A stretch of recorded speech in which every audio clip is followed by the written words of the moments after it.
Welcome to the Imperial Voxcast, your light in the darkness of the warp. I'm your host, Bill, and I'm joined by Dawson. I was going to let you just jump in. It's been a while.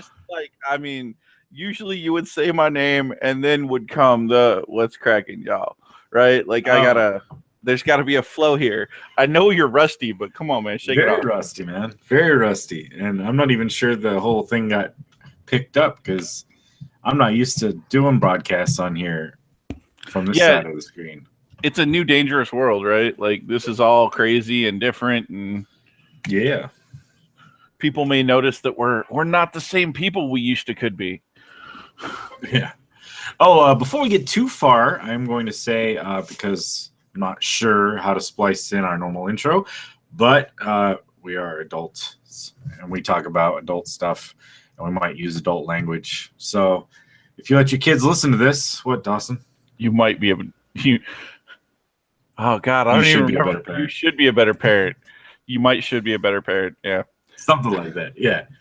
All right. So now that that's out of the way, in case we say something bad, I curse sometimes. It's unfortunate, but yeah, it happens. I am that person. So how you been, man? What have you been up to?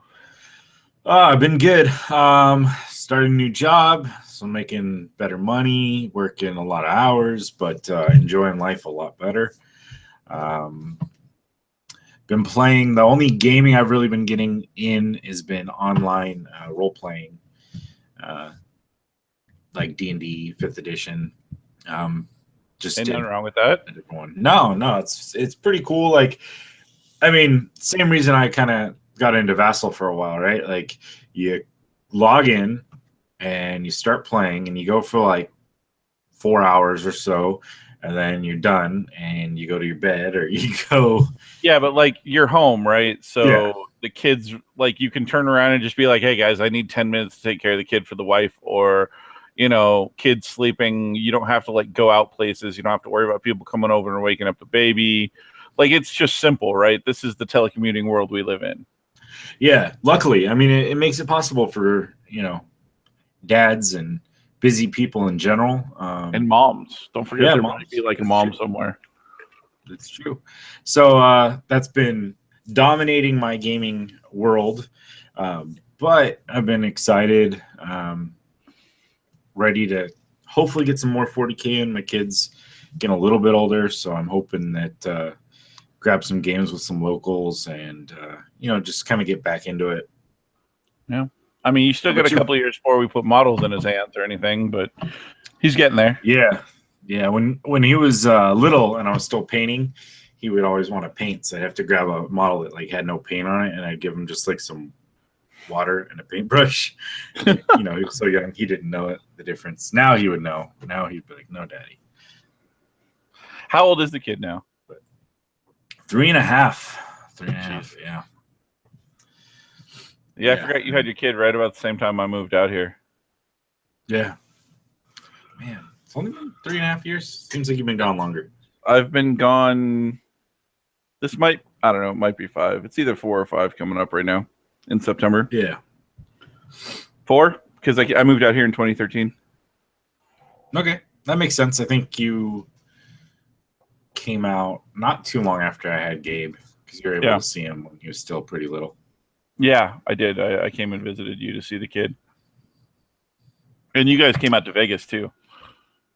Mm-hmm. Yep. And we had lunch with Mikey and T. It was good to see Mikey again. I'm gonna see him I'm excited. I'm gonna see Big Mikey this weekend. He's gonna come down.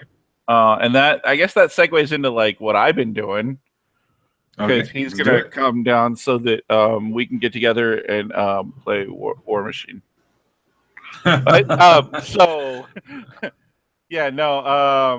to say this, and there will be complete proof. Tor, you were right. I like War Machine a lot. I don't know that I would have liked Mark II as much, but I got into it near the beginning of Mark III, and I've been enjoying the shit out of it. It does not replace Warhammer, but it is definitely something else for me to do, which is good, because with Warhammer, you can get so sucked in and so into this like need to win kind of thing that it just takes over too much. And I think being able to diversify and play multiple games and kind of like, I won't have as much faction ADD, right? Like I won't need Nids, I won't need demons, I won't need orcs, because I'll just be able to be like, I'm gonna go play Scorn now for a little bit, which is of course my faction because giant stompy elephants and all that. Surprise, surprise. Yeah, that big thing that punches you in the face, I like to play that. Somehow it's a Yeah. surprise to people. Yeah. Awesome. But that's kind of what I've been up to leading up to 8th. I haven't been getting much 7th edition in. I got one last game of 7th edition in where one of the local players, Z, tabled me with his Eldar list. So that was a really good goodbye to 7th edition game. A great way to be like, I'm not going to miss you. Bye. Yeah, no, like I'm sitting there and we got to the point and I was just like, and oh, hey, you one round of volleys from D-Sice, or not D-Sice, but the Disruptor guns from the Eldar, the fat guys, the T6 models. Wraithguard. They're Wraithguard, yeah. Yeah, one volley from them wiped a full, completely healthy, great unclean one off the table. Ooh. Because, D shots. Yeah. 6 into a 6. And he just rolled multiple 6s. So even under ITC rules, I took like 12 wounds or something stupid. Brutal. Yeah. Well, he had rerolls to hit. I don't know if he had rerolls to wound or not. Something stupid. As Eldar do. Yeah. Or did. Did. Way did. So, yeah. But the best part about that is that I am currently, I don't want to call it like the head guy or anything, but I'm definitely the 40K liaison to Power 9 Games up here in North Vegas. So that's, I am running all of their tournaments. I'm setting up their leagues. So for 40K, that's kind of my place that I go to. And that meant that I got to look at the books early. So I've had like 2 weeks with the books and I've still only gotten 2 games in because I spend most of my time running around and helping people play games or getting new players in because we've had a plethora of new people sign up and get in. So I've gotten a lot of experience with it, though. I'm pretty happy. Cool. What kind of experience have you gotten so far? With 8th? Yeah. Yeah, so I was really hoping to have my box and my books and everything. Because you pre-ordered, right? Yeah, so I pre-ordered. I put in my order on the 9th. Not like right away, but, with a decent enough heads up. I think it was the 9th, maybe early, but somewhere around there. So, and I guess, like, there's 2 sides of this coin, I suppose. I was really thinking that you pre-order and it should show up, the release date, or at least, like, really close. Because I get it. You don't want to burn the friendly local game stores or the GW game stores or whatever by, letting people get their stuff directly from GW on the day. So but I'd really like to get it close, and Wednesday to me, which this is Monday. Yeah, it's 2 days after, and I got 2 more days. If I wanted to participate in the opening day, I wouldn't have been able to. Like, I wouldn't have been able to have all my stuff. I mean, you'd have had to go, hey, can I borrow your books kind of stuff.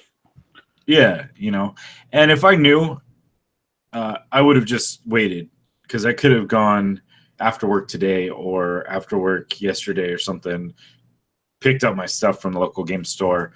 But I've been working like 60 hours a week. Yeah, and most of the game stores aren't open all the time for you. Like, you leave at weird hours. You work a night job.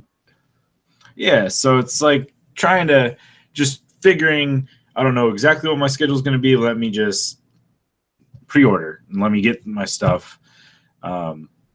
And I'm going out of town Thursday, so I really hope there's not some delay in that order and that it shows up like Thursday at 5 when I left. Oh, that would be terrible, man. I'd be bummed, because at least I can take it with me if I, Yeah, absolutely. And this is the kind of good thing you want to take and travel with you. But my issue with this whole thing is that, like, I've been at the game store for the last week straight, basically, right? We've had the books since at least a week out. I think 2 weeks out, week and a half out. Let's call it a week, or I don't remember. Well, right? I think a lot of people had like June 1st, June 2nd, or something like that. Like right about when pre-orders went up. Yeah, I heard a lot of people talking about getting to see it. So. I want to say that we had it on the. I know we at least had it on the 8th, right? Like, yeah. I know I have at least had. Yeah, so I think we got it on the 1st. So that means that I've had access to it for 2 full weeks before the pre-release event. And that's the other thing, is that stores could sell them midnight Friday. And like my local game store, we were open until 4. I mean, call it open, but we were there until 4 o'clock that morning, willing to sell stuff if you'd pre-ordered. See, that's cool. Like, oh, dude, I cannot speak highly enough of this game store. I don't want everything I do to turn into like a. I mean, I don't want this podcast to turn into an advertisement for a product that I'm a part of. I would never want to fall into that trap. No, yeah, right. But yeah, I mean, let's just shoot some shots off. Right, first episode. Yep, why not? Right? Yeah. But continue.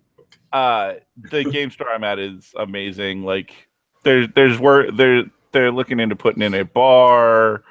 Like, it might be heaven. Valhalla for Dawson. But it's crazy because we've had them for so long, so it's not like they were worried about leaks. I mean, the entire book was leaked on the 1st. The entire book. All of them. You could go on Reddit, save the image, because, I mean, once it's on the internet, it is forever on the internet. You can force people to take it down, but once it's been up, it's there, and people can always access it. Yeah, someone's got it somewhere, somehow. Yup. So, I mean, and I get the GW is going to come tell people to take it down, blah, blah, blah, whatever. But let's be honest, I don't understand why they couldn't have just had books in your guys' hands Monday. Yeah, I mean, because the release day was Saturday. I get not getting it to you day of. Yeah. But there is nothing on God's green earth that keeps them from getting it to you on Monday. Yep. That was my thing. It's like, okay, I didn't get it that day. I was bummed. So I jumped on my phone, checked the tracking code. I'm like, oh, it's still in like Tennessee, and scheduled, like, expected delivery date is Wednesday. I was like, really? Like, I get it. The friendly local game store needs, and the GW stores need first shot at being able to hand people their stuff who ordered it in store. That way, not everybody ordered it from GW.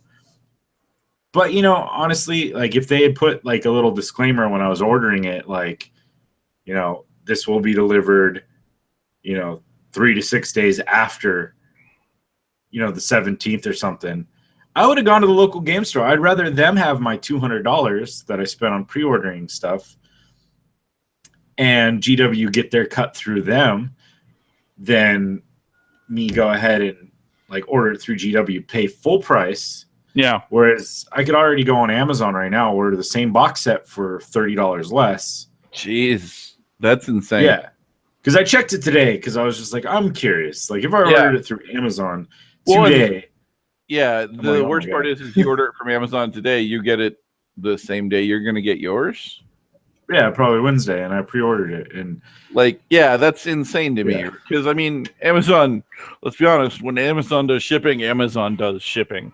Right? And I'm a Prime member, so it's all free shipping anyway. It's not that my $200 order wasn't with GW, but, you know. So I mean, we can all agree that people getting it on the 21st is ridiculous. Yeah. What did you order? Let's get on some positives, right? Okay, yeah.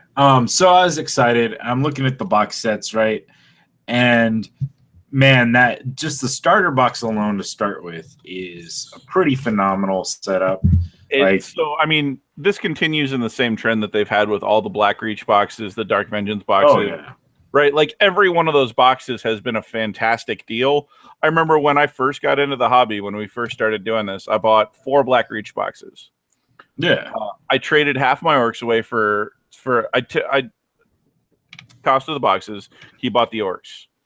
So I got 20 Terminators, 40 Marines, like a ton of shit, right? And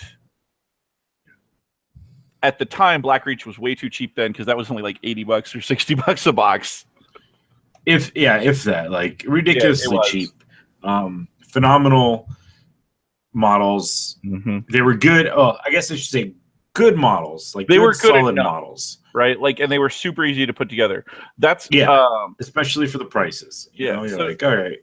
And Dark Vengeance definitely continued that, right? Like, oh yeah, we finally got cultists because that was the first place we could get cultists, right? Like that was the first place you didn't have to kit bash your own cultists. Yeah. We finally got some stuff. We got that Hellbrute kit, which is super cool in my opinion. Yeah, and it's a good kit. Spoiler alert: Hellbrutes are good now. Yeah, I was looking at them. I was looking at them somewhere. yeah. A friend lent you his book, from what I understand. Yes, well, you know, I didn't pay for things. So. Yes. The new box is insane, right? Yeah. Full size rulebook, right? Yeah, which alone was what, like $80 in the last edition? Yeah, it was $85 in the last edition. It's currently $60. Yeah, which I think 60 is a great price point for it, anyways. Yep. But for someone like me, okay, I play Raven Guard Space Marines and Death Guard. Yeah. For Chaos Space Marines, I was like, yeah, okay, yeah, I'll spend 160 on this, no problem. It might have been the perfect thing for you. So I've gotten to see the models, and they are amazing and phenomenal are my two favorite words for them.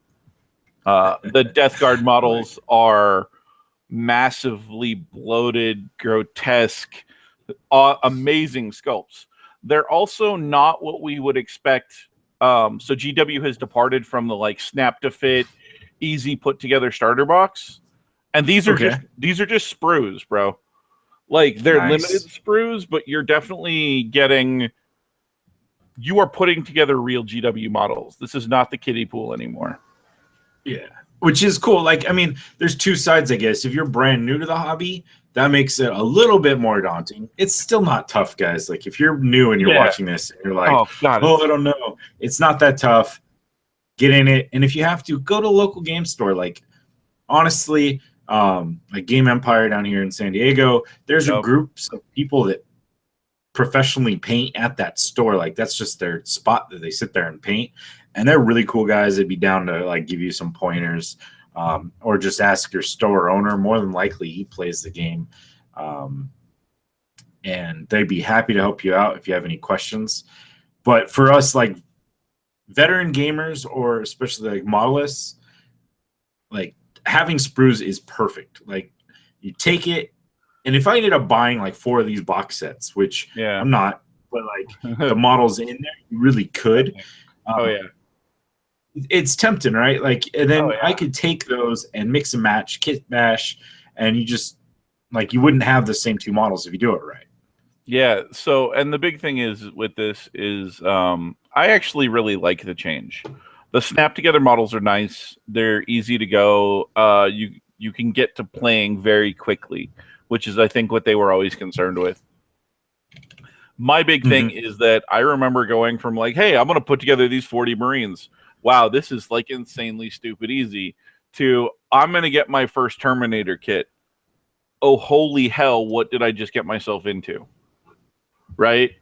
Like it's a whole, like the second you pick up a real model from one of these snap together sprues, it's kind of like a sticker shock thing.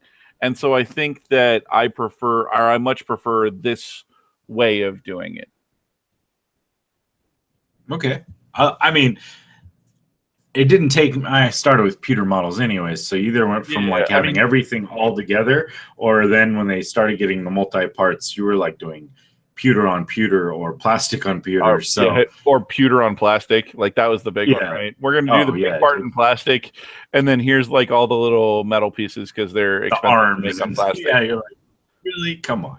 Oh man. So I don't know where they came from, but there's this box of like melt-a-gun, plasma gun IG guys at the store, and it's a little blister kit, right? and it's gotta be 20 years old. And they're some of the worst models I have ever seen. So you say the pewter models, and all I just envision them, and I just start cringing. It kills me. The new models are just so amazing. Yeah, it's crazy. Like the start of my collection, some of those IG models I started up with and early Terminator models I had, you compare those to like what I'm going to get in this box set or what I bought 2 years ago as like the last few models I bought before I kind of stepped back from the hobby for a while. And it's night and day. Like it's they've learned a lot. Technology's changed a lot, and it's great for us gamers, the options that we have. And I can't wait like to see more of these kits. I can't wait to open that box and like smell the like musty smell that you get from the closed box. Just start pulling out sprues, and I'm gonna be like a kid. Start getting the glue out. It's funny because like what glue you use is a whole thing at the game store right now, right? Because it's GW, so the plastic glue works brilliantly on it, right? Yeah. But at the same time, everybody's asking me, well, what kind of glue do you use? As I'm sitting there snapping apart Thunderwolf Cav models because they have the wrong stuff on them now, I'm like, I use super glue. Want to know why? Click. Yeah. I mean, I broke that's a couple of models apart, but it is what it is. Yeah. Yeah. But it's better than like you use plastic glue and you have to saw it and you hope you have a working pieces to put it back together later. Yeah. Which you didn't think about before, but I do now. So I think for some models, like for vehicles, plastic glue is amazing. I love it for vehicles. But I think that super glue is just all around better for everything else. Yeah. I mean, for a long time, it took me a long time to even get into plastic glue for anything, mainly because I could go to the grocery store and pick up super glue really easily. And I'd always run out like in the middle of a project and I'd just be like, oh, I just need, super glue. I need something. Run over to Vaughn's or whatever. Yeah. But yeah. Absolutely. So, the core book is amazing. What index did you get? I ordered the Index Imperial 1, which I think is just the Space Marines, essentially. It's all of the Space Marines, though. Like, it's Death Watch, it's Grey Knights, it's, God, who are the guys that come in out of nowhere? Lost in the Damned? Lost in the Damned, yeah. Like, it is, if it's a Space Marine, they're in that box. Nice. Including, I think the only thing that you could say that might count as some sort of Space Marine that's in that box that's not in that book are Custodes. Okay. But they're Custodes and they're different, right? Yeah. I'm going to get that one too. I was just really... Well, you mean your IG book? Yeah, you might want that one. Yeah. Yeah. Well, and I almost ordered it too, like from someone else. Oh, yeah. Mm-hmm. But I was just like, you know what? I'm going to wait just a little bit. I want to get these books. I want to get this. I'm going to get my, I also ordered the Chaos Index so that I can do my Chaos Space Marines. And then. And your Slaanesh demons. Yeah. Yeah. Which I think are going to be really good. Spoiler? Yeah, I just did a quick glance through some of them and, not having played yet or gone full depth because I don't have the physical rule book in front of me. But I'm excited. Like, from what I've heard, too, because I've been, like, listening to independent characters and some other people just trying to get going, like, getting myself back into the mode. Absolutely. It sounds like it's going to be awesome. Like, it's going to be good. Some of the big things, right? Like anybody can wound anybody, even if you might need sixes. But the new wounding table is insane, and it makes the game incredibly fast. Like it's a lot faster, and it's a lot more lethal.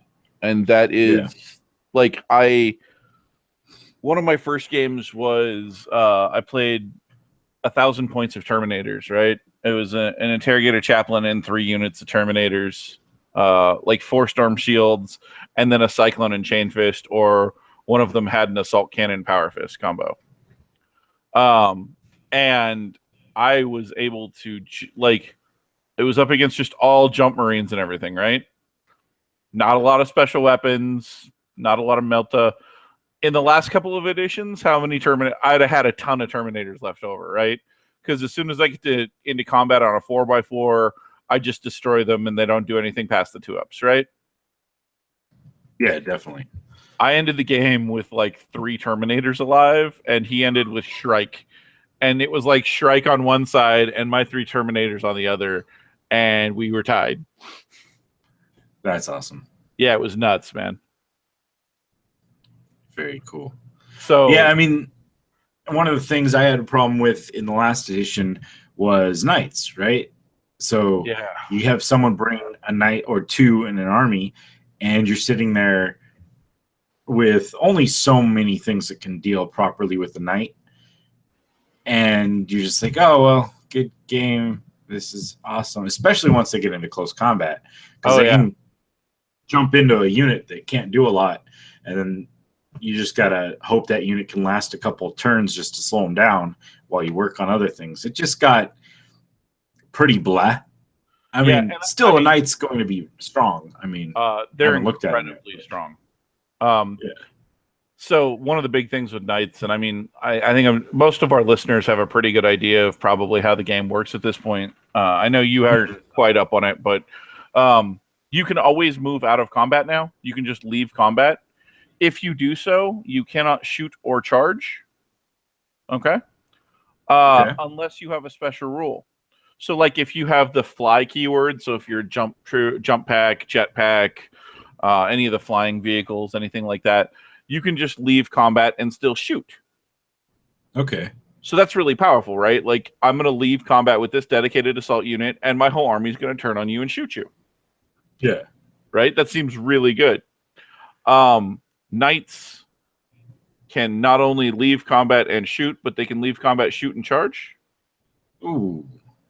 Yeah. So that's real rough. Like, you're not just going to tie them in combat. So the shooting knight, I think, got incredibly scarier, especially because their kicks are insane. They get 3 attacks per kick.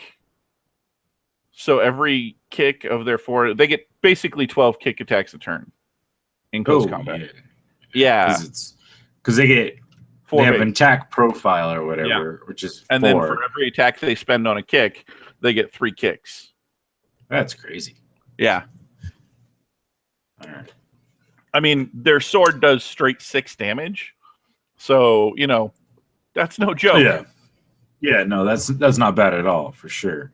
But I think the kicks are going to be kind of nuts, and probably I would assume that when we see the competitive stuff start to fluff out, the competitive knights will be the knights with 2 guns. Yeah, I mean, and like you said, because they can kick and get essentially 12 attacks on the kick. Yeah, which is less than the sword if you work it out. Like if you hit all of the swords. If you hit all the swords and all of the kicks, it's the same damage. Oh, is it? Because you said you have 4 attacks. Yep. Sword hits for 6 damage apiece. Mm-hmm. Kicks hit for 2 damage apiece. You get 3 kicks. Oh, but you get D3. Gotcha. Yeah. No, it's 3. Or 3. You get 3. Oh, damn. Yeah. Okay, so yeah, 24 essentially each if you hit them all. Yeah. 24 either way. Yeah. Okay, which, then yeah. Oddly enough, is about what a knight has in wounds. I think they actually have 24. Yeah. I have seen a Baneblade on the table at 1,000 points, by the way. Wow. Didn't do as much as you would think it would want to, but I mean, they were newer players going at it. Looked like a lot. They had a lot of fun, though. That's the important thing. I mean, well, that's what's crazy, right? Like, one guy was taking, like, Tau. The other guy took a Baneblade, and the best part about the Baneblade is it wasn't an Imperial Guard Baneblade. No. Okay. It was a Gene Stealer Cult Baneblade. Oh, dang. Oh. Yeah, so Gene Stealer Cults are kind of nuts, right? Because they can take a lot of the basically any IG stuff they can take almost. Jeez. Yeah, I really haven't read into the Gene Stealer cult much. They came out after I was paying attention, and then Yeah, I kind of haven't. after you had been soured a bit. So, like, let's put it Yeah, this way: Seventh edition definitely left a bad taste in a lot of people's mouths. yeah, and I mean, part of it I think is I was trying to get to that point where I was playing competitively, and so I was playing against all these really good players in these kind of hardcore matches, and I just was like, after a few games, I was like, yeah, this is not all that much fun right now. I am kind of good to not play this, and I think I just let it burn me out. Plus, time and money situation was not at the point where I could continue at the pace I was going at before. So that all kind of burnt me down. But I'm looking forward to jumping back in here and getting back into it. Yeah, I was definitely the same way. Like I kept getting this idea like I'd be competitive with my demons and I would play them, and I looked at all the changes that I would have had to make the list like hyper competitive, and then it wouldn't have been what I wanted it to be, right? So I never Yeah, quite did that, and so I kept trying to play it that way and not having fun in tournaments because I just didn't think a lot of the stuff that people enjoyed in the seventh. I did not. I think Strength D was the worst thing they've ever done to the game, and I'm so excited it's gone. It's not even funny. mm-hmm. So I think that they got rid of almost everything that I hate, and they did not add much that I hate. There are a couple of rules I'm not hyper fond of, but it's a big rule set, right? Like, yes, it's much simpler to play. The core rules are only like 6 or 7 pages long, I think, or something like that. I guess 9 pages, which isn't much at all, really, if you think about it, right? Like, Not when you think of the fact that the big rule books were whatever 100 and yeah, 300 pages, and then like 110 of those were some sort of rule that you had to know or look up or yeah. cross reference. But I think that it is. I think the fact that we've been breaking it down to this is so much better. So 9, 10 rules, it makes it a lot, but there's still all the advanced rules. All the indexes have a lot of rules. Every index is going to break a rule, right? Like, you only hit in Overwatch on 6s, right? It specifically states that it can never be modified outside of 6s, except for there's this rule for Typhus that says if Typhus shoots you, he hits you on a 5+. Period. Because it specifically states even in Overwatch. So like they're gonna make a rule, a model's going to break the rule. That's just the way these games go, right? There is no rule that they are not going to break at some point. Yeah, nothing's off the table is kind of what I heard. Like they will do what they have to do to make it fun or make it interesting or dynamic for that given army, which is cool. Like, yeah. The cool thing about that is that it's definitely, this is more of a living rule book than the editions have been in the past, as I understand. There's a lot of knobs that they can tweak with an errata here, right? Like, this gun is way too many, it's doing way too much damage, it's way too good. It's like what Grav was last edition, right? It's just way too good. Well, let's tweak it up 5 points, right? And they have that ability to do that with an errata, especially because so many people are using PDFs and things of that nature now, where they can just reship the PDF, or on like the Apple thing, they can just update that, like they've been doing. Yeah, just like push it. Yep. Like, you have just an update. Push the update. Yep. And I think that is a fantastic way to do it. And they've given themselves a lot more tuning knobs, right? Weapons aren't. And we're not talking about orcs. No, we're not talking about orcs. But like weapons don't just have strength, range, AP, right? Like that's all that used to determine a weapon. How far can it shoot? How strong is it? How much armor does it ignore? Now we have range. We have and cost, right? We had cost too. Let's not ignore that.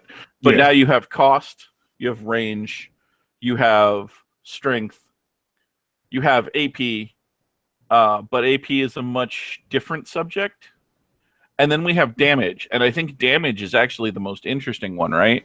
Guns don't just do one damage anymore. You don't shoot something with a las cannon and go, I did 1 wound. Well, you can, but it's a D6, so there's a chance you could do 6. So being able to tweak those and go in and be like, we're going to make this 2D3 instead of a D6. Yeah. I mean, all sorts of options there, right? Like, and what's nice is you have a little bit more variation from unit to unit. Yeah. Like it, and this is harkening back to a long time ago. They used to like each race had their own movement speed. Yep, and then we do again. Weapons. Yeah, and then they kind of did that, universal special rule. So if it was a, this type of weapon, it shot 24 inches unless you're Tau, or this type of weapon, like. Yeah, and so they've kind of done stuff like that. We still have assault weapons. We still have heavy weapons. We still have rapid fire weapons. We still have twin weapons, not twin linked, but twin weapons. So these are basically the 4 types of weapons that we have seen so far. Assault weapons allow you to advance and shoot. You get a -1 if you do so, but advance things like the old run, only you do it in the movement phase now. So like I'm going to move or advance, and that's my choice in the movement phase. I roll a D6, they go that much farther. Right? Heavy weapons, if you move and fire a heavy weapon, you get a -1 to your shot. Period. Yeah. Which is not bad when you think about it. Like, and that includes most vehicles, though. I want you to think about that. You move the Vindicator, you're firing that cannon at -1. All right. Now, some vehicles have special rules, like the Dark Eldar. When they move, if you put their Dark Lances on their Raiders, they become assault. So you can jump a Dark Eldar Raider 17 to 22 inches and fire a Dark Lance at BS4, basically. Seems pretty good. Yeah, not shabby at all. And then rapid fire is just you get double the shots at half range. Okay. So like it's just like it was before, right? Rapid fire, bolt guns were rapid fire 24-inch. Only now you get like rapid fire 1, right? So at 12 inches you fire 2 shots. That's the bolt gun.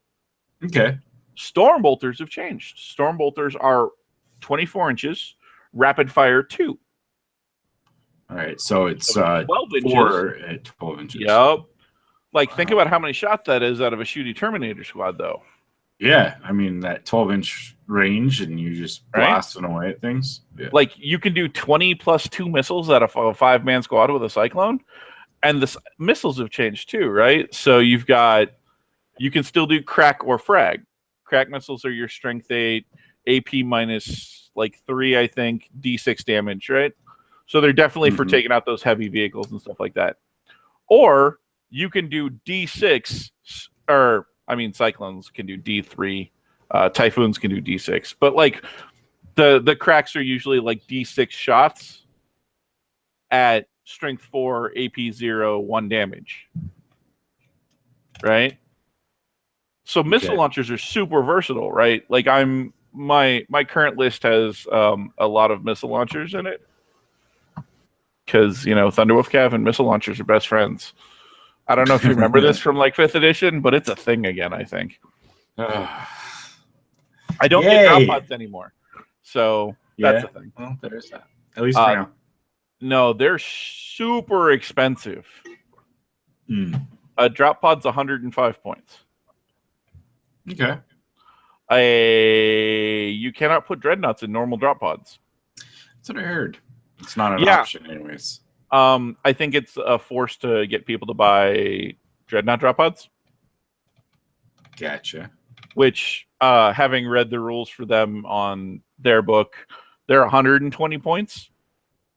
Still seem good, though. Yeah. You can't hide inside of them anymore, though, which is disappointing. It's probably for the best. It's way for the best. Yeah, absolutely for the best. Not even a little bit, not for the best. Things like dreadnoughts are, speaking of drop pods, you can't null deploy anymore. Oh, really? No You are deploying? required to have at least half of the models in your army on the table at the start. Okay. Not necessarily units, but models. Models. So if you want to Okay. deep strike 30 guys, you have to have at least 30 guys standing there. All right. And I saw there's like some of the missions where it was like whoever finishes setting up their army first gets to choose to go first or second. So there's all of the missions are like that. So Okay, here's the way the rulebook states you start a game. Roll for mission, right? Mhm. That's pretty standard. You get your mission type. Say we're just going to do 4 objectives or something like that, right? I don't know the mission types off the top of my head. I've been doing a lot of just you guys kill you guys games because I've been teaching a lot of brand new players. Yeah, that's the best way to teach. Yeah. So we're gonna get 4 objectives, right? We're gonna roll to see who places the first objective. Okay? Say I win. I place my objective down. You now place yours. Not within 6 inches of a board edge, not within 12 inches of each other. Sounds pretty familiar? Pretty standard, yep. Okay. We go until we are out of objectives. The person who places the last objective then chooses deployment sides and deployment type. Oh, okay. Yeah. And they've added a couple of new deployment types. Geometry Wars is still in there, so triangles. We still have long table edge, short table edge, right? And then we've got 3 new ones. One is like a table quarters with a 9-inch diameter circle in the middle. So like 18 inches, right? Yeah. Which is kind of like the harkens back. Yeah, that's definitely like old school, right? And then we got these weird like wedge shapes where there's only 9 inches separating the tip of each wedge in the middle of the board. Or maybe 18 inches. I don't know. It's very short. Okay. They're very close together, especially with the speed of the game. So you can get a lot of interesting stuff there.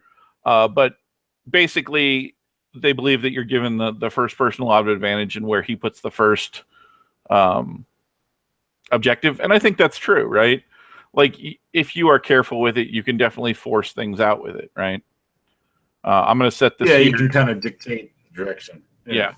So what they don't want is they don't want me to place all of them in my side and then me pick and then okay. Now you've chosen blah blah blah. When you choose sides, I believe, and don't quote me on this, but I believe the person who chooses sides puts down the first model. Okay, so you deploy a unit, any of your units. Now, deploying a unit in Deep Strike counts as deploying a unit. Okay, so you can be like, cool, my first deployment, I'm going to put my Terminators up here in Deep Strike. All right, well, then I'm going to be like, all right, I put my Thunderwolf Cav right here in the middle of the table, because where else am I going to put them? Right. So we go back and forth. Whoever places their last unit first can choose to go first or second. Okay. And then you can still steal on a 6. So is it better to have a small, like as far as getting to choose to go first or second, better have a smaller unit count? Sure, but you're never going to be smaller than 4 knights. That's true. Like my current unit count in what I think of as a fairly elite army for my wolves at 2,000 points is 9. Okay. Yeah. And I think I'm deploying 8 of those on the table. All right. I mean, but that's just because I'm cheating with Logan because he can teleport in, and I'll just teleport him right next to where I want him, so it's perfect. Why not? Right? Yeah. It's a little bit. He's not going to get shot at. Yeah, you don't steal and then let me fuck up, and then it just keeps him safe. Mm-hmm. Plus, if they deep build, and don't make a charge on my stuff, I can put him into block charges and things like that. Okay. Because I mean that's another big change is you can deep strike out of charging now. You can charge out of deep striking. You can charge out of outflanking. You can charge out of just about anything. You can charge out of any vehicle now. Huh. Or I shouldn't say out of, but you can charge after disembarking from a vehicle now. Yeah, exactly. It's not like before with Rhino, you had to get out, stand there for a turn, get shot up, then make your charge. Yeah. I mean, let's talk about charging for a second. How would you feel if you could soak up overwatches with a Rhino? That's right, because vehicles can charge now, huh? So here's what I want you to think about. Turn 1, a Raider advances 17 to 22 inches. Okay? Fires off a Dark Lance shot. You go. You have to kill a toughness 6, 10 wound model with a 3-up save and a 5-up invul. Unless you pour a lot into that, it's probably not going to die, right? Yeah. You might get lucky. A couple of missiles might spike and kill it, but on average, you're probably not that worried about it. It's got 10 witches inside. Next turn, the witches all get out because, hey, we're in charge range. Mm-hmm. The Raider, once again, moves up 16 inches, fires its gun at whatever it wants. My witches move up their 8 inches, I believe they move. Could be 6. I think it's 8, somewhere in there. 8 sounds like, just from other things I'm looking at, it probably sounds about right. They're pretty fast. They could be 6, 7, 8, somewhere in there. I know they're at least a 6, right? They're going to shoot their pistols. And so let's say, for instance, you've got a Rhino in a squad nearby, right? My Raider's going to move up. It's going to shoot its Dark Lance at your Rhino. My squad's going to move up. They're going to shoot all their splinter pistols at the squad in front of them. And, hey, since I have a blast pistol or a blast pistol on my succubus is going to shoot at your Rhino too. Rhino. Yeah. Yeah, that's totally legal. Yeah, I mean, it used to be, a lot of these are kind of going back to things you used to be able to do, and it kind of makes sense. Like, you're not going to fire a melt-a-gun, or even, let's say, modern turns, you're not going to fire, like, a RPG at an infantry guy. You're going to fire it at the bunker or you would, but yeah. like you're going to fire at the armored car that's coming at you instead. That makes sense. Yeah. There is no kill like overkill. Yeah, no. So I just think that it's like the options while you play the game are so much more interesting than they were before. And the speed at which you can play this game, if you know what you are doing, is insane.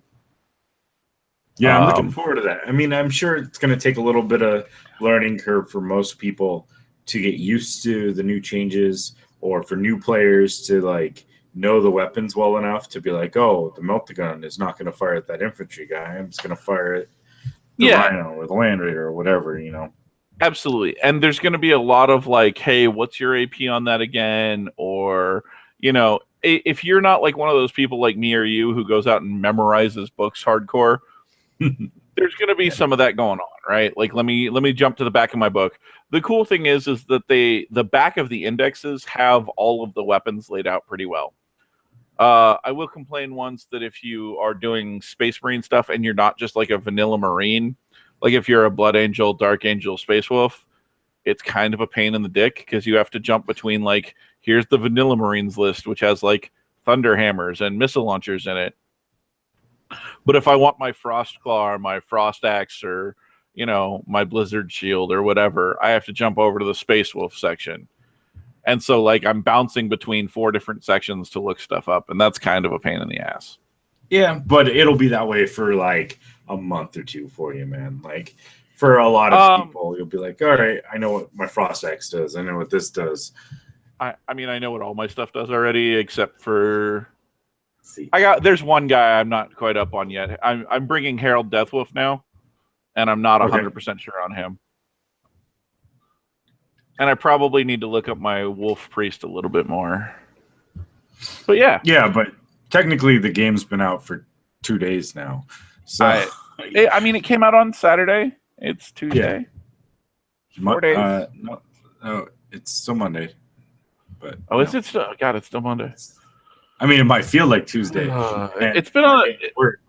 I will point out, like, I was at the game store until 3:30 Saturday morning.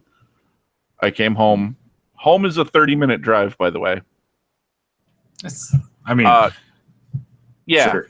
No, it's funny because coming from San Diego, you're like, it's a 30-minute drive, and you're like, oh, that's like right around the corner, right? I drive 30 minutes to get food. Yeah. Coming from Vegas, people won't go 30 minutes to like save their second cousin, right? Like they'll be like 30 minutes. Nah, man, I'm staying in tonight. You're just like, are you kidding me? Yeah, I mean, I get some people out here. Yeah, you can get anywhere in this city in like 45 minutes. It's insane. Yeah, I mean, in here it's like some parts of it an hour to get from one side to the other. Yeah, and that's not even counting traffic. But yeah, so I got home at like 4, right? Mm-hmm. I was back at the game store by 11, and I think I left at 1 Sunday morning. That's awesome. I then proceeded to sleep all day Sunday. Good. Yeah. There's also a great, oh my God, there's this amazing fucking place right next to, it's called Tokyo Cafe, and they do like katsu and ramen and all kinds of stuff. Oh God. I eat there like 3 times a week now. Terrible. So what are you looking forward to the most in 8th edition? Oh, I don't know. Like, I think the fact that like everything's going to be viable, like everything's going to be not necessarily like, obviously there's going to be optimized choices. I'm sure, in an army there's going to be something, but it's like I can take Imperial Guardsmen and shoot at a knight or shoot at the Land Raider that's coming at me. Like, I'm not going to have those games. And I've had many of them, like when I play my Scout Army and I ran up against like a 3 Land Raider list. It's like, okay, I have like 2 models in this army that can do anything to that Land Raider. Let's hope they do it. And if you manage to kill them first, great. But the game's over for me. Yeah. And now, like I heard, if you're shooting me, I can pick who dies. So like I don't have to lose that Meltagun. I don't have to lose the sergeant. You can have that like. So they basically combined wound allocation from 5th and 7th, right? In 5th, you could choose whoever took the wound. In 7th, they added in if you have already taken wound, you have to keep reallocating to a wounded model. Yeah, that's what we've got now. You can allocate to anybody you want, but as soon as somebody's wounded, you have to keep allocating to them. Which is cool. I mean, I think it's amazing, right? Yeah, it's how it used to be. Yeah, you're not going to sacrifice your special guys. You don't have to worry about that was the worst part of 6th and 7th for me was like, all right, so I can't put my power fist too far up, but if I don't put him up far enough, he's not going to get into combat on turn 1. And it's just, that wasn't fun for me, right? Like, that's not what we play Warhammer for. Yeah, and heaven forbid there's a piece of terrain that forces like your models to move in such a way that someone could figure out a way to deep strike and snipe out your one guy. And I mean, sure, or terrain could just not force you to move in any special manner like it does now. Yeah. Well, I shouldn't say that, but for the most part, infantry models just move through terrain freely. If you are charging through a forest, there's a -2 to your charge, like charging through terrain in 6th and 7th. But outside of that, there's no negative to how you move. Terrain doesn't slow you down anymore. So like getting across the field is insanely fast. The big thing being that if you are not an infantry model, you cannot walk through walls. Okay. So like you can't drive your Rhino through the wall and if there's like a ruin and you've got like it's sealed, right? If there's no windows or anything, you can't go through that. if there's a window, you can bust through that bitch. That's not a problem. All right. And that makes sense. It's kind of thematic. It's kind of fun, but like I said, it makes things super fast. That's cool. That's cool. The other thing I think I'm most excited about right now is that everything got a reboot, right? Like everything, theoretically, everything should be here. Everything should be even. And I can do hand gestures because we're on YouTube now. So I'm going to use them.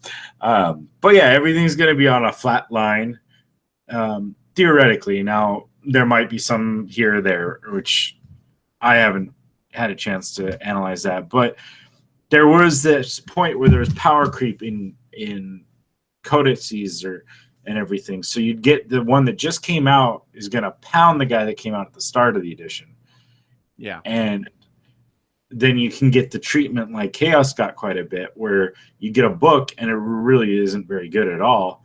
And so your army, basically, the things you love, you got it early in the edition.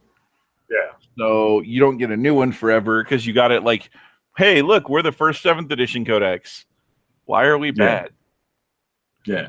And you're always excited, like your Space Marines or whatever. You get the first 7th edition, or the first 6th edition, whatever. You get your first codex and you're like, oh, awesome, I get the first one.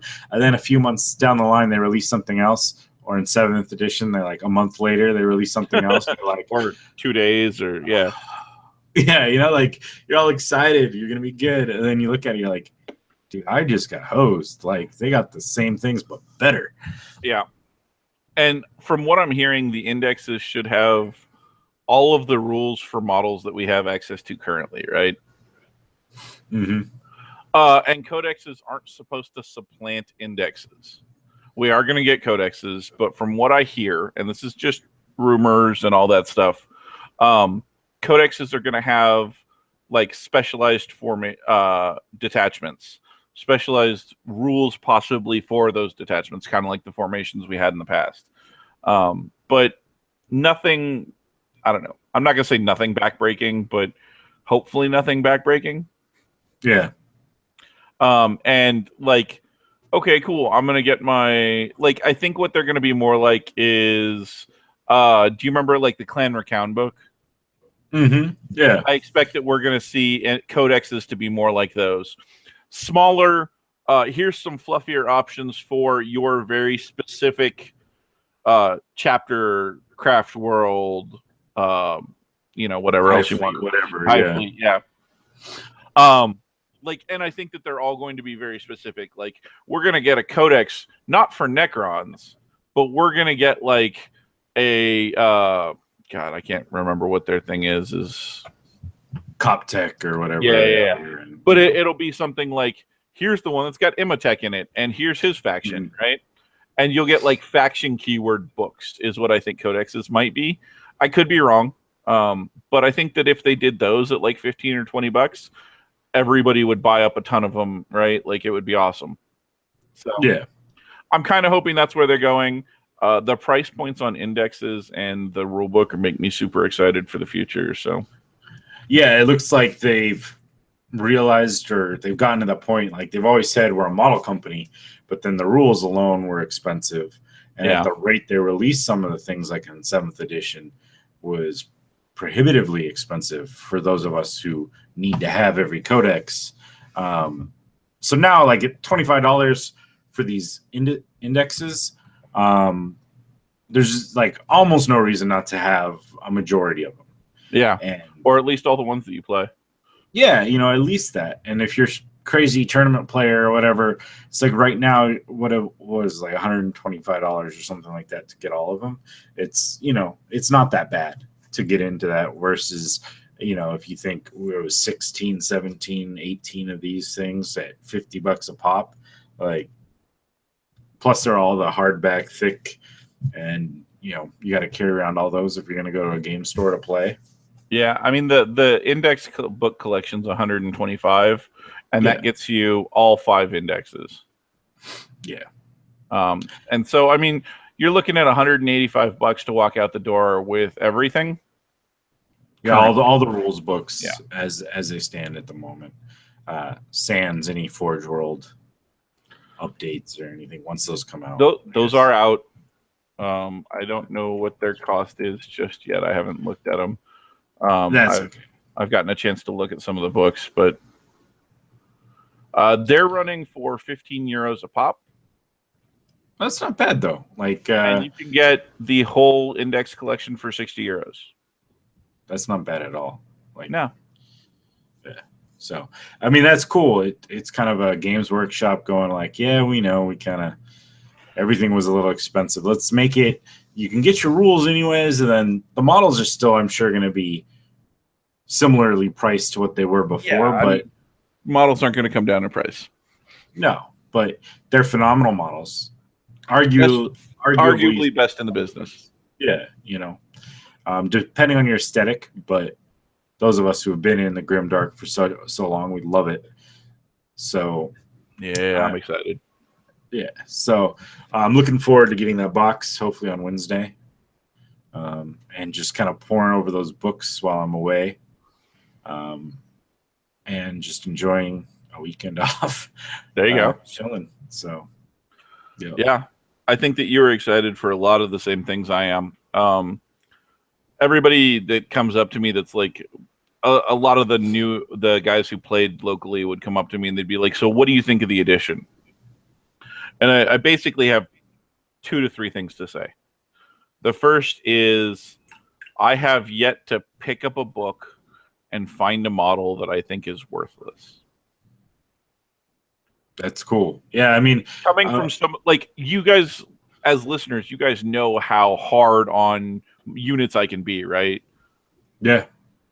I mean, there was so many times you guys would be like, I want to take this, and I'd be like, but it's fucking trash. Yeah, why would you do that to yourself? You know? And I can't, and maybe it's the fact that I'm older and wiser and, less egregious than I used to be. It's, I don't know, but I have yet to find anything that I look up and go, that's useless, except for Power Fists. Oh yeah, you don't like Power Fists? I haven't really looked at them enough. So here's my problem with Power Fists. Power Fists and Thunderhammers share the exact same stat line and the exact same point cost, except for one thing. Power Fists do D3 damage. Thunderhammers do 3 damage. Oh yeah. So why would you take a Power Fist? Thus, me breaking apart Thunderwolf Calf models. I can understand that. Yeah. I had to snap off some Power Fists. Yeah. And I was hearing, which I think is cool, I've been hearing about people who had models that were trash. They bought them because they like the looks, like mandrakes for Dark Eldar. Yeah. And now they're viable. Like they can do what they're supposed to do and play how they're supposed to play. And you don't feel like you're being penalized because you actually want to use these models that you had. I want to tell you what 2 of my favorite units from the new Chaos Codex are, at least in Chaos Marines. Mutilators and we talked about them earlier, the fucking Dreadnoughts. They're Halberds, yeah. I want you to think about that. Those are 2 of my favorite models in the whole thing. Yeah. That's nuts. If only they made better Mutilator models, but maybe they're I like the Mutilator models. Okay. I think there are definitely going to be players who feel like a sticker shock for moving into the new edition. Like, if you were the guy who bought 6 Flyrants or 5 Flyrants, you may not be exceptionally happy with 8th edition. You know what, though? If you're the guy who bought 5, 6 Flyrants, kind of serves you right. And, like, I want to say the same thing. But, I mean, it does hurt to pick up a unit and be like, the Flyrant was literally one of the only units in the book considered playable, right?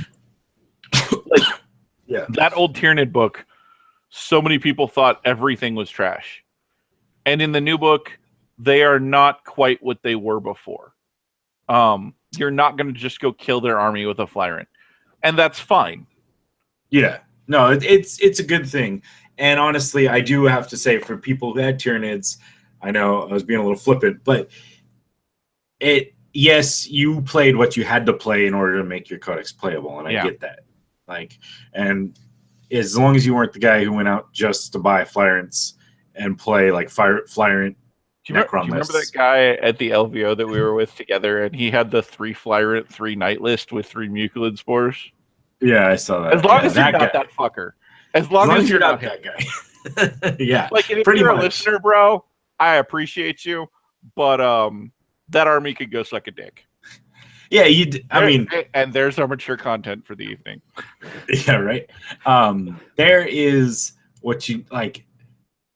LVO and those tournaments, that's something, right? Like, like it's definitely a different level of insanity. Yeah. And that's kind of how you built lists. Not necessarily to that point because you didn't have the money to throw at things. But to be honest, there was a time you would have done that. Like, if that's what it took to win your tournaments, you probably would have been pretty darn close to a list like that. And cool. But if I go to the local game store and that's what you pull out, thanks. Have fun. I'm okay. I'll just watch somebody else, you know. Yeah, so I didn't have a bunch of stuff with me for the last couple of days at the game store, just because I didn't want to cart a ton of stuff back and forth in 100+ degree heat. And somebody's like, "So why aren't you playing more games?" And I was like, "Because I enjoy having new players in the hobby." Right? You don't want to club baby seals on their first day out. No, man. And I mean, I'm not saying that I'm like the best player ever or anything, but no. You don't hold back though either. Like I've gotten a lot better at that. Okay. I am not the person that made Tor quit the game anymore. And neither, but I would hope that maybe he will take a look at all this and maybe find it in his heart to give it another try, because I think that this is the edition that could bring him back. Yeah, I definitely want to talk to him about it. You know, when I have all the books and stuff, just be like, hey, dude, check it out. Grab lunch. Ever want to play? Yeah. I have all his old stuff pretty much, so he can buy it back from me, or even just borrow it for a while. Tower pretty good, I hear. I was looking at him the other day because I was like rummaging through the garage. And I saw like his box of Tau. I'm like, one of these days I should like finish painting all those and maybe see if their rules are okay. But hey, spoiler, their rules are pretty good. Yeah. I think I basically just picked him up because he needed the money and was done with it. And I felt really bad about him losing like all those models. So I'm like, I'll buy him, hold on to him. If he ever comes back, I got him. Yeah. There's definitely that kind of, and so yeah. Anyways, I mean, this is kind of our intro. Was there any other big points of 8th that you wanted to touch on? I mean, I think we've kind of just introed on a few things. Yeah. I think the big thing that I want to hear from listeners as to what they want us to do. Yeah. Like, so we're here to have a conversation about the game. You're definitely still very much into the hobbying aspect, and perhaps getting more back into it, right? Yeah. I've been hearing those paints calling me. Like, I've been really wanting to get back into it, and I think as my kid is starting to get old enough, I'll probably have to set aside some things. Maybe some Tau will get painted by a 4-year-old, but we'll figure it out. I definitely want to get back into painting a little bit more. Started getting my armies back into shape, and so definitely, if any listeners want to get a hold of us, go to our Facebook page. It's facebook.com/Voxcast. And let us know what you want. You can also comment on YouTube. I think I have it set up so that like I have to prove them, just because I don't want the crazy trolls. Like, if you want to say something legitimately, constructively, like bad, that's fine. I'll still approve it. I just don't want like the sex advertisements or whatever thrown on, or the hey, War Machine's better advertisement, right? Like for sure. Like, and 40K is what it is, right? Like, do we think it is the most tournament-worthy game on the planet? No. Yeah. Is it a whole lot of fucking fun and probably one of my favorite hobbies ever? Yes. Yeah. So definitely for listeners who want to jump in, and we appreciate, like, we've been gone for a while. Life got crazy. Us being in different cities made it tough. We're going to be releasing on YouTube. I'm going to look into ways, because someone had posted a link to like take a YouTube video and somehow make it into an audio. Oh, yeah. If I can figure out that program, I will either do it for you guys or make it available for people who want that. But for Maybe now, get us back up on iTunes a little bit, you know. yeah, we'll see about that. Let's get a couple shows under us before I worry about that too much. Yeah. But I just felt that Dawson's too sexy not to have a video up. It's true. I just need a camera, and then I have to put on a shirt. Well, there's that. And in 100-something degree weather, I don't blame you. Like, I shut all my windows because, you know, I live in a condo complex. Yeah. And I'm getting rather warm, so yeah, I can see it on the forehead. You're getting, aren't I? You gotta get some makeup on there, man. I mean, we public figures now, right? I need to figure out the lighting situation. I just have a one light like right next to me, just like one bright ass warm light right on your face. Yeah. Well, it's not even that bright elsewhere. It's just because this camera particularly, it's a high def, really nice camera, but it picks up the light like really well. So I need to do some sort of adjustment to that. And waving your hand in front of the camera apparently makes it autofocus. So it does, yes. But it's nice to be back. We're going to kind of do this on the low key. Like, we're going to do this when we feel like doing it. Trying to make it at least once a month was our goal. Like, at least. Yeah. There might be more. There may be a month where we have to skip, but then we'll try to do 2 the next month. But we're going to possibly put up other content. Like I said, I've been playing in a lot of like online games. If you want to check those out, I will try to put the links in the description when I figure out how to do that. And, if Dawson wants to do something War Machine, whatever, he's got control of the channel too. So we can put things up. Probably not. I'm not very good yet. Yeah. Well, even if you want to talk, like talk to someone at the game store or whatever, this, I think it gives us that option, and we're going to probably try to keep them under, the 2 hours. It's been a little over an hour, and just kind of make it easy to digest and have some fun. Some of them might be shorter, some of them might be longer, and we'll get into more depth, I think, as I get some time with the book and you get some more games under your belt. Yeah, I've got an Escalation League starting up. I got a game on Thursday when Mikey comes down, and then I'm gonna go from there. But I mean, I'm already looking at possibly going to a tournament in July. Oh, very nice. Yeah, it's kind of far away, and it's like 5 games in one day, so I don't know. Back to your old days, man. That used to be like breakfast for you. Yeah, but shit, like, bro, it starts at 11, and I got to drive to Cedar City for it. I won't get home until like 4. Yeah. Yeah, it's like I got to go to St. George, which is 2.5 hours away. So I don't know. I mean, that's a drive to play in a game, especially if you're not going to get like a hotel room the night before, night after. I mean, the big concern to me is it's like 4 or 5 rounds and 2-hour rounds starting at 11. 8 to 10 hours just in games. Just in the games, yeah. That's all in one day. Yeah. Yeah, mentally it cuts in. Not even thinking break time in there. No. Lunchtime in there, Although I think the game's not going to take me 2 hours to play. No, I but very much do not see my games going to 2 hours with my list currently. 9 units of all right, yeah, go over it. Let me break it down. So it's 2 detachments, right? Yeah. 1 Outrider, 1 Vanguard, I think. Vanguard is the heavy support detachment, right? So you can take like an HQ, and the mandatory is 1 HQ, 3 heavy supports. Outriders mandatory is 1 HQ, 3 fast attack, right? So we'll start with my fast attack. I'm bringing Herald Deathwolf straight up. I'm bringing a Wolf Priest on a bike. Okay, straight up. Just no extras, just what they come with. You can't add extras to Herald, but no extras on the Wolf Priest. Just the the twin bolter for the bike that he comes with. Then I'm bringing 3 units of Thunderwolf Cav, 4 models apiece, 2 with hammers, 2 without, all 4 with shields. That's 280 points a unit. It's not bad. So 3 of those. The other 2, that's my first detachment.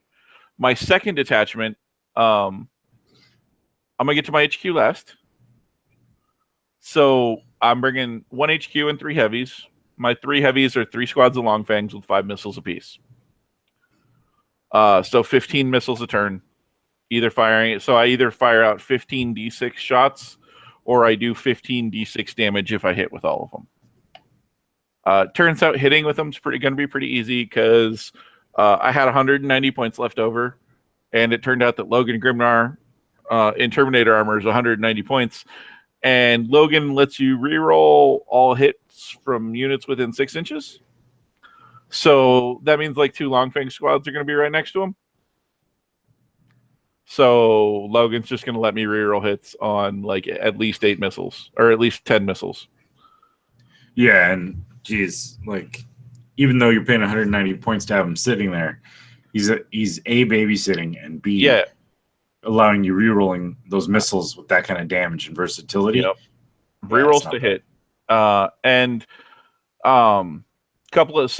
a couple of things. That one, he's babysitting because you can just deep strike half your army 9 inches away from my guy's turn 1. Right? Like that's a thing you can do. That's insane. An assault, Yeah. Yeah. And 2, he's a badass. But I think the big part of him is like allowing. I can also do like, oh, you're gonna overwatch my missile launchers. I'm going to fire 15 d6 shots at you, rerolling hits. Yeah. Or, 5, depending on how many you charge. But so I think is a big deal. And I think the fact that he can just like heroic intervention in and punch the shit out of everything with his axe, because he hits hard. On the 2-handed profile, the axe hits like a thunderhammer.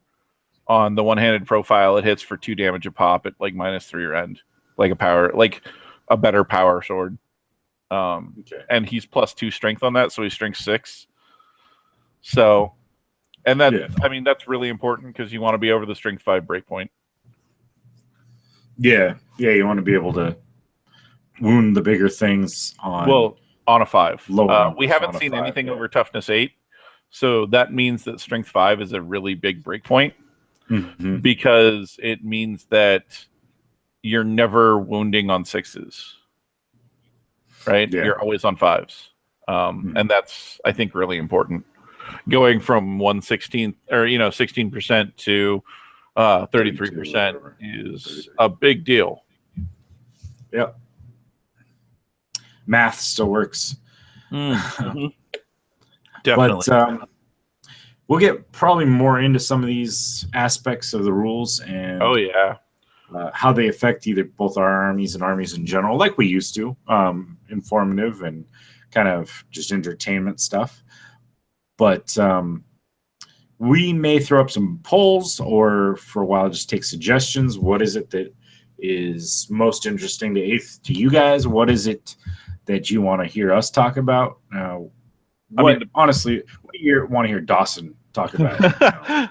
I mean, Bill's here to back me up, and I mean, you say that now, but as you get a book, in like 3 weeks, you're going to be almost as caught up as I am, right? Like, no, I know, but mainly it was just because you're very opinionated and you will talk about things, and everyone listens for that. So it helps our dynamics. It is our dynamic.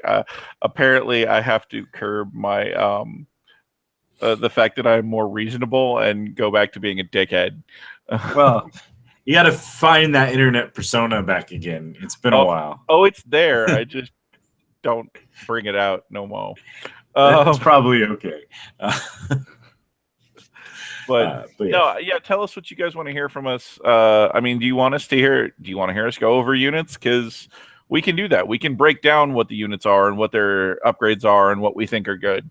But mind you, as of right now, we don't know what the best thing is. Like, I want to state that emphatically. There is nobody on the planet, including the guys who made the game or Reese or all them, who know what the best army is and what the most broken thing is and all this other shit. They have better ideas than some people, but nobody knows. It's too new. Yeah. For the first few, it'll probably be either things that we're interested in or aspects of the game, the new rules that we want to kind of touch on a little bit more in depth. But again, like I said, if there's something in particular, everyone says, hey, talk about this, whatever it is, talk about psychic powers, talk about, space marines or whatever. We're here because we like to talk, and we like to do it for the listeners that appreciated it before, and hopefully will again. Yeah, I'm not going to lie. I think one of the main reasons that at least that I've been back is that we've had the Facebook page for a while, and people keep just randomly adding us as friends or whatever, or liking the page. But there was a point where I was talking to a couple of people, and they just kept bugging me. Hey, when are you guys going to get to it again? When are you guys going to do this? I had a guy call me up, and he was like, yo, I want to sponsor the show if it'll make you guys come back. I was like, I appreciate you, bro, but that's not why we're not doing it anymore. Yeah, no, I mean, we never did it for the money. Even when we had ads, it was basically to cover some of the website fees, and even then, not really all of them. Yeah. And so that was kind of one of the things. And so the website isn't currently running. We have Facebook and our YouTube. Please subscribe to our YouTube. Go over to Facebook and shoot us a like if somehow you found us without. Although right now it's going to be tough. And who knows? We might get to the website. We might get to all that eventually. But for now, slow and steady, so we're not overwhelmed. So we don't feel that we have to get a million things out all at once. And just keep it manageable. I would definitely not consider this our 145th or whatever it was show. This is definitely, we're back to show 1 and we're starting over. So think that's why they're new edition, new life, new everything. Yeah, exactly. There is no broadcast number on this as of the time I was scheduling it. It just says new edition.